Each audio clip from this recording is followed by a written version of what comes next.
Hi guys, welcome back to Classic Guitar Rock. I'm Jeremy, and the coronavirus quarantine continues around my house.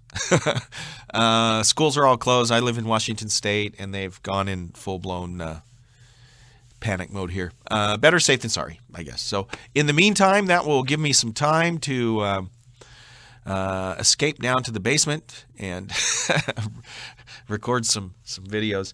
I wanted to talk about the interview that happened, I think it was Thursday on the Eddie Trunk Show. It was Tim Ripper Owens, who's playing with KK's Priest. You guys all know the story, right? KK Downing actually retired from Judas Priest back in 2011, and he's recently assembled a new band. I hate the name. I think he could have been a little more original, but the new band is KK's Priest. It features KK himself, Tim Ripper Owens, who of course filled in for Rob Halford for a few years when Rob Halford left Priest, and actually recorded 2 albums with Judas Priest. And then they also have Les Binks, who was the drummer on Stained Class and Unleashed in the East. Might be the only, was he on Hellbent for Leather? I think he was on Hellbent for Leather too. Yeah, so he was on Stained Class, Hellbent for Leather, or Killing Machine in England, and the live album. So Les Binks, a great album. I posted another video a few days ago, and I just posed the question, is KK's Priest as legit or even more legit than the current Priest lineup? The current Priest lineup has Rob Halford and Ian Hill.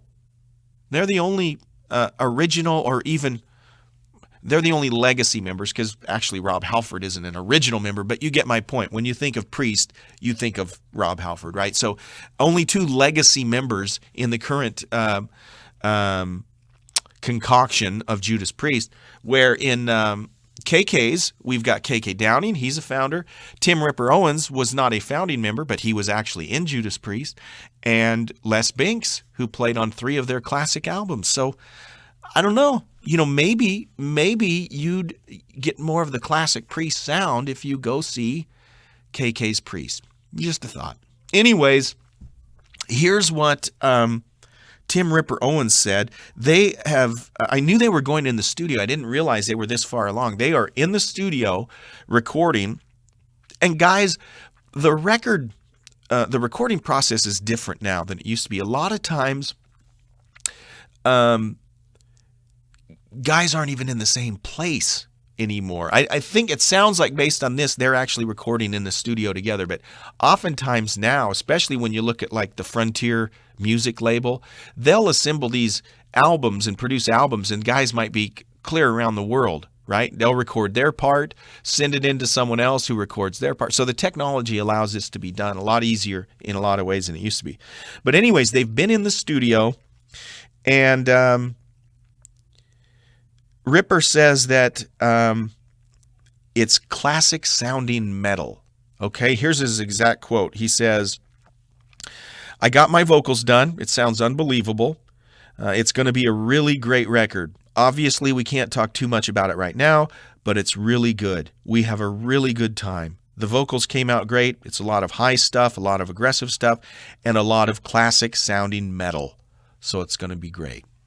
So I'm excited when I hear that. Now, my only concern is, what's Ripper's idea of classic sounding metal, right? And don't say, okay, boomer, when I say this. Some of you might agree with me. In my mind, classic Priest is Hellbent for Leather. It's British Steel. It's Screaming for Vengeance. Up until about Defenders of the Faith, right? I was a huge, I don't think there was a bigger Priest fan than me up through Defenders of the Faith. I didn't leave Priest, they left me, right? Once Turbo came out and Ram It Down and all this other stuff, I wasn't into it. So when Ripper says it's classic sounding metal, I'm hoping that he's talking about the classic sounding Priest I love, right?